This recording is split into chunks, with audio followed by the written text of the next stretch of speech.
दोस्तों, स्वागत है आपके अपने यूट्यूब चैनल टीचिंग क्लास 123 पर। हाँ दोस्तों, हम आप लोगों को इस वीडियो में बताएंगे इंडियन हिस्ट्री, भारतीय इतिहास के जो इम्पोर्टेंट क्वेश्चन हैं। देखिए, डेली एक पेज कराया जाएगा आपको, डेली हमारे यूट्यूब चैनल पे बने रहिए। देखिए, महाजनपद काल 600 ईसा पूर्व से 325 ईसा पूर्व तक इस वीडियो में आप लोगों को करा दिया जाएगा। बहुत ही इम्पोर्टेंट क्वेश्चन है जो आने वाले एग्जाम में। देखिए, पहला क्वेश्चन दिया है, सूची 1 को सूची 2 से मिलान कीजिए, यानी महाजनपद और महाजनपद को राजधानी से मिलान कीजिए। ठीक है, तो देखिए इसमें जो पहला क्वेश्चन दिया है, इसमें दिया है इसका जो राइट आंसर होगा। देखिए, इसमें गंधार है, जो गंधार को मिलान कीजिए। इसमें गंधार को तक्षशिला से मिलान कीजिए। इसका गंधार है तक्षशिला से। और जो आपका सूरसेन है, सूरसेन मथुरा से हो जाएगा। अगला वत्स, देखिए आपका जो वत्स है हो जाएगा कौशाम्बी से, कौशाम्बी से। और तक्ष आपका जो कौशल है श्रावस्ती से हो जाएगा। कहाँ से? श्रावस्ती से आपका कौशल हो जाएगा।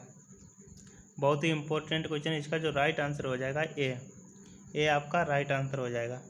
अगला क्वेश्चन देखिए, हर्यक वंश के किस शासन को था? हर्यक वंश के किस शासक को क्या कहा जाता था? कुड़िक।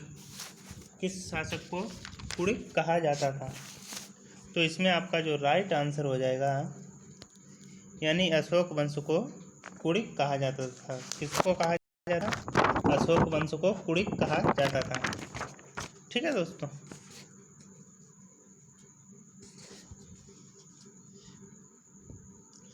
इसमें फिर से देखिए वाला दूसरा वाला क्वेश्चन देखिए।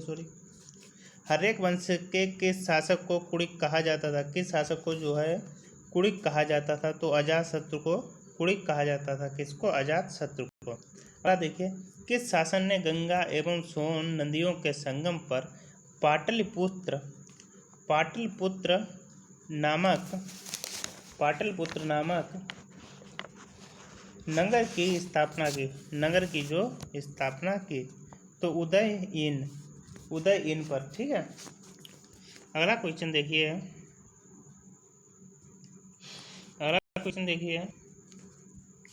शिशुनाग वंश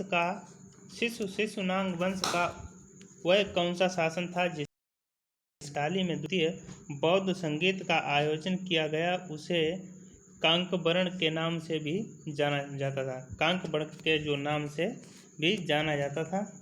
तो कौन था? कालाशोक। कौन था? आपका राइट आंसर हो जाएगा कालाशोक। 323 ईसा पूर्व में सिकंदर महान की मृत्यु हुई थी। जो सिकंदर महान था उसकी मृत्यु हुई थी 323 ईसा पूर्व में, यानी बेबीलोन में। कहाँ हुई थी? बेबीलोन में। देखिए, SSC मैट 2002 में आया। ये बहुत ही इम्पोर्टेंट क्वेश्चन है। अगला देखिए, सिकंदर महान एवं पोरस पूर्व की सेनाओं ने निम्नलिखित में से किस नदी के आमने सामने तटों पर पड़ाव डाला? जो आने वाले तटों पे पड़ाव डाला, तो किस नदी पर? झेलम नदी पर। देखिए, SST मैट 2002 में आया हुआ, बहुत ही इंपॉर्टेंट है। इसका राइट आंसर बी हो जाएगा। किस प्रकार का मृदभांड पाट्री भारत में द्वितीय नागरीकरण शहरीकरण के प्रारंभ का प्रतीक माना जाता है? प्रारंभ का जो है प्रतीक माना जाता है उत्तरी काले पालिशकृत जो है बर्तन।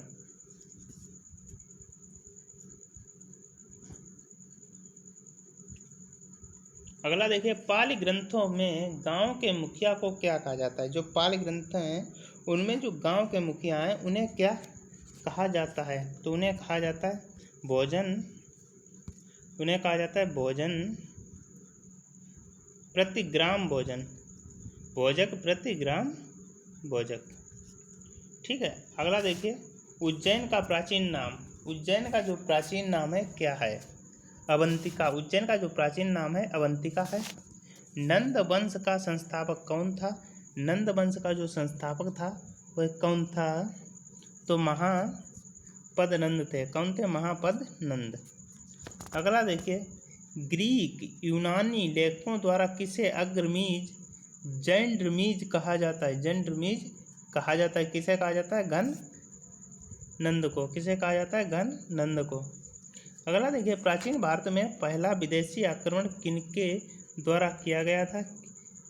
यानी प्राचीन भारत में पहला जो विदेशी आक्रमण है किनके द्वारा किया गया था? तो ईरानियों के द्वारा किया गया था। किसके द्वारा? ईरानियों के द्वारा किया गया था। 13 क्वेश्चन देखिए, क्वेश्चन संख्या 13 देखिए, प्राचीन भारत में दूसरा विदेशी आक्रमण एवं पहला यूरोपीय आक्रमण किनके द्वारा किया गया था? ईरानियों के द्वारा किया गया था। किनके द्वारा? ईरानियों के द्वारा किया गया था। 13 का जो राइट आंसर है देखिए, इसमें ये नहीं होगा, यूनानियों के द्वारा किया गया था। प्राचीन भारत में दूसरा विदेशी आक्रमण एवं पहला यूरोपीय आक्रमण किनके बीच किया गया था? तो यूनानियों के द्वारा किया गया था। आपका राइट आंसर बी हो जाएगा। क्वेश्चन संख्या 14 देखिए, ईरान के हकमनी वंश के किस शासक ने भारतीय भूभाग को जीतने के बाद उसे फारस साम्राज्य का 20वां प्रांत क्षत्रपी बना दिया? यानी क्षत्रपी बना दिया है। किसे बना दिया है? यानी डेरियस दारेबाहु को। ठीक है, अगला देखिए, हाई डेस्पस या वितस्ता आधुनिक नाम झेलम का युद्ध 326 BC किन किन शासकों के बीच था? किन किन शासनों के जो बीच था? तो सिकंदर एवं पोरस के मध्य था। किसके था? सिकंदर और पोरस के बीच। दोस्तों, ज़्यादा से ज़्यादा अपने दोस्तों के पास शेयर कीजिए, सब्सक्राइब करना ना भूलिए। धन्यवाद। देखिए अगला क्वेश्चन संख्या 16 देखिए, सिकंदर ने भारत पर कब आक्रमण किया? सिकंदर ने जो भारत पे आक्रमण किया था तो कब किया था? तो 326 ईस्वी पूर्व, यानी 326 ईसा पूर्व किया था। क्वेश्चन संख्या 17 देखिए, सूची 1 को सूची 2 से मिलान कीजिए। यानी सूची 1 को सूची 2 से मिलान कीजिए। शासक और वंश का मिलान करना है। ठीक है, शासक और वंश का मिलान कीजिए। तो देखते हैं, देखिए इसमें पहला दिया है इसका राइट आंसर। देखिए, बिंबिसार का संबंध किससे है? बिंबिसार का जो संबंध है वो किससे है? बिंबिसार का जो संबंध है हर्यक वंश से है। कालाशोक का संबंध किससे है? कालाशोक का जो संबंध है शिशुनाग वंश से है। कालाशोक का संबंध शिशुनाग वंश से है। अगला देखिए, महापदनंद का संबंध किससे है? नंद से है।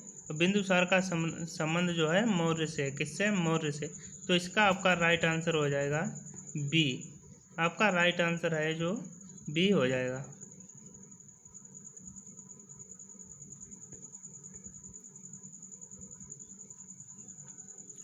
आपका राइट आंसर बी हो जाएगा। अगला देखिए, सूची 1 को सूची 2 से मिलान कीजिए। सूची 1 को सूची 2 से मिलान कीजिए। क्वेश्चन संख्या 18, महाजनपद को आधुनिक क्षेत्र से मिलान करना है। महाजनपद को आधुनिक क्षेत्र से। ठीक है, तो देखिए दोस्तों,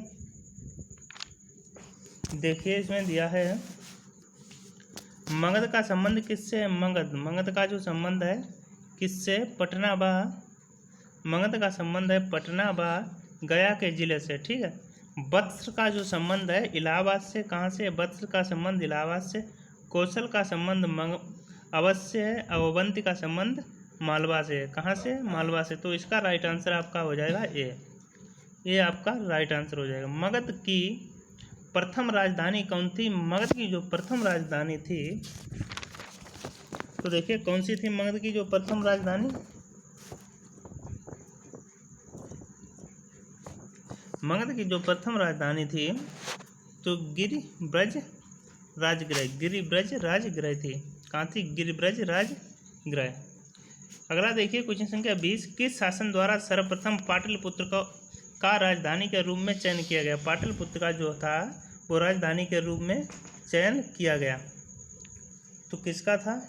उदयन द्वारा। किसका था? उदयन द्वारा।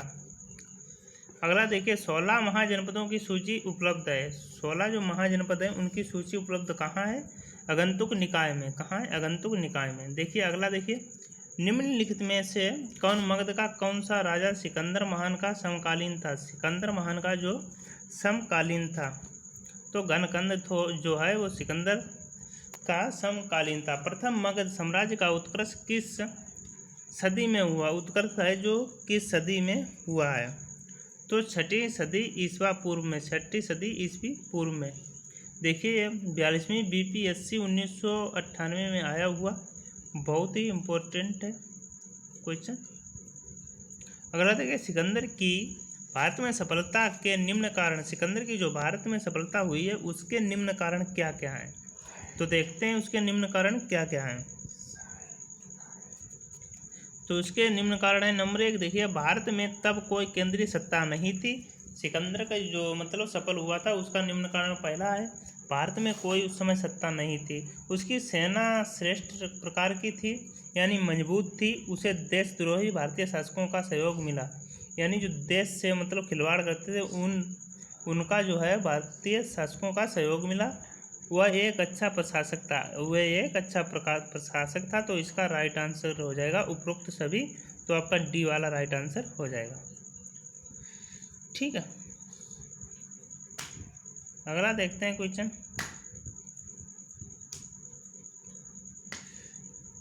अगला देखिए, सूची 1 को सूची 2 से मिलान कीजिए। सूची 1 को सूची 2 से मिलान कीजिए। तो देखते हैं इसमें राजा का राज्य से संबंध का संबंध किससे है? राज्य से। राजा का राज्य से संबंध है। देखिए इसमें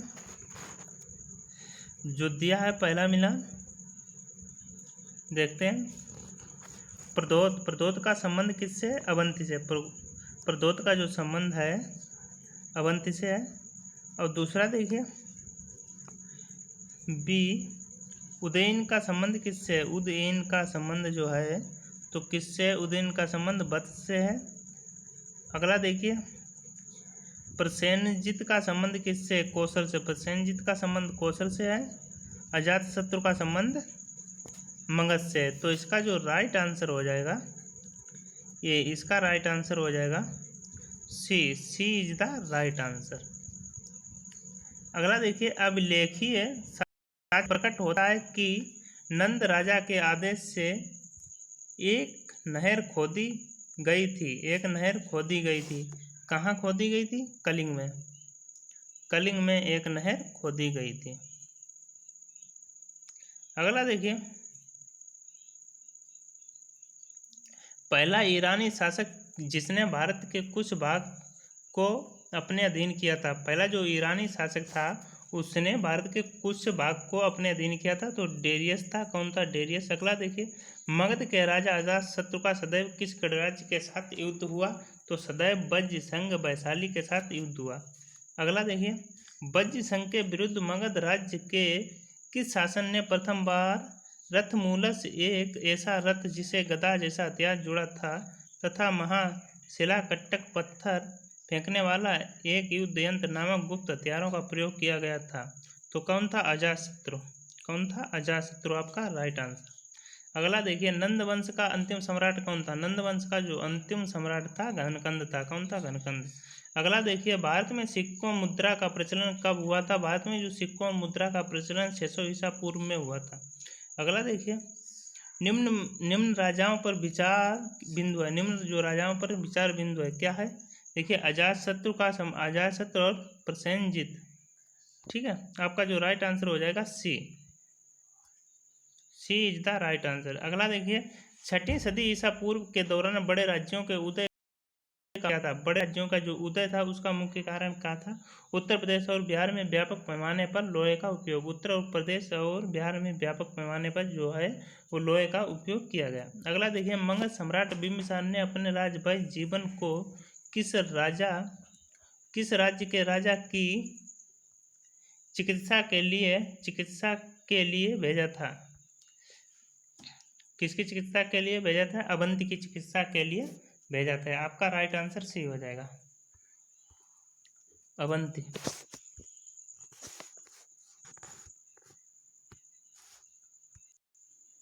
तो किसके लिए भेजा गया था? अवंती के लिए, ठीक है। अगला यहाँ से देखिए गड़बड़ हो गया था, फिर